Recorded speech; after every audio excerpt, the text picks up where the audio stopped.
Star came with a dark side of drugs and despair. With more on his journey into the light, once again, here's Paula Zahn. He was a rock star at the top of his game, with all the trappings of celebrity. But today, Brian Welch plays a very different tune.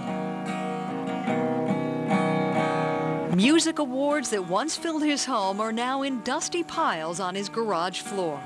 Painful reminders, Brian says, of a life he'd rather leave behind. I feel like this guy's dead. There's a lot of pain back there.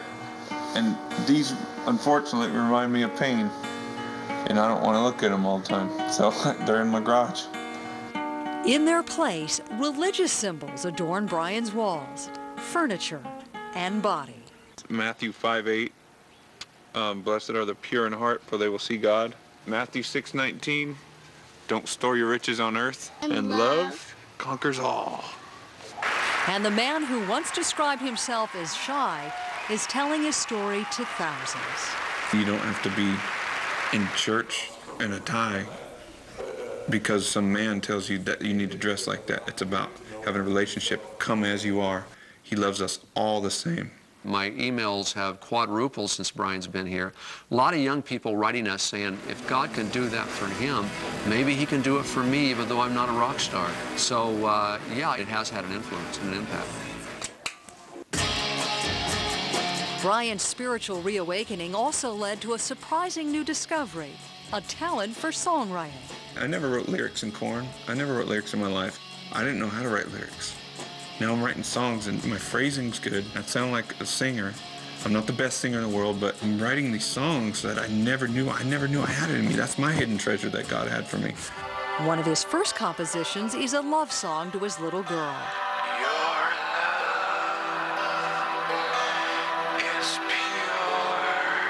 Now he's just a plain regular dad, except he's on fire for Jesus.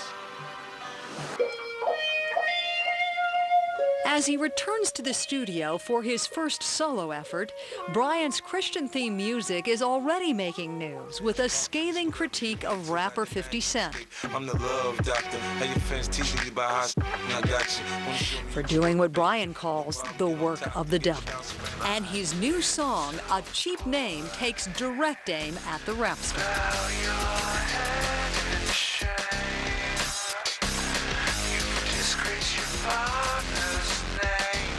I'm not saying I'm better than him.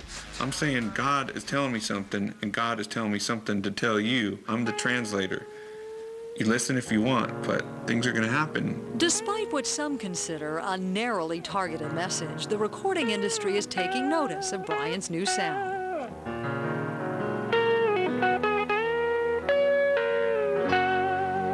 You could label it what you want, but music's music. And just because the lyric content in these songs happen to be uplifting, the music's really intense. His fans are going to love this stuff.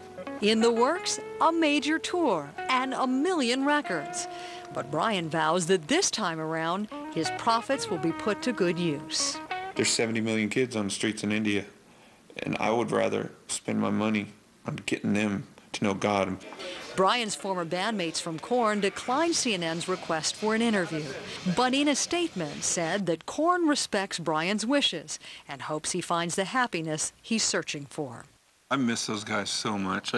I'm reaching out to them. I know I've scared them away a lot. Today, Brian surrounds himself with a new group of friends. How's it going, brother? I ran to my room, I grabbed my drugs and threw them in the toilet. And I got on my knees, I go, did I pass? Among those friends, born-again actor Stephen Baldwin. What we're going to see is this new perception about God and faith in America amongst the youth culture, with guys like, Brian Welch kind of leading the charge. And to the naysayers who doubt Brian's sobriety, a message. People say, oh, he's just coming off drugs, he's crazy, he's a little, off his rocker right now, but if I'm wrong, I have a better family life. My kid looks up to me. I don't want to die. I don't want drugs. I'm healed from all alcoholism.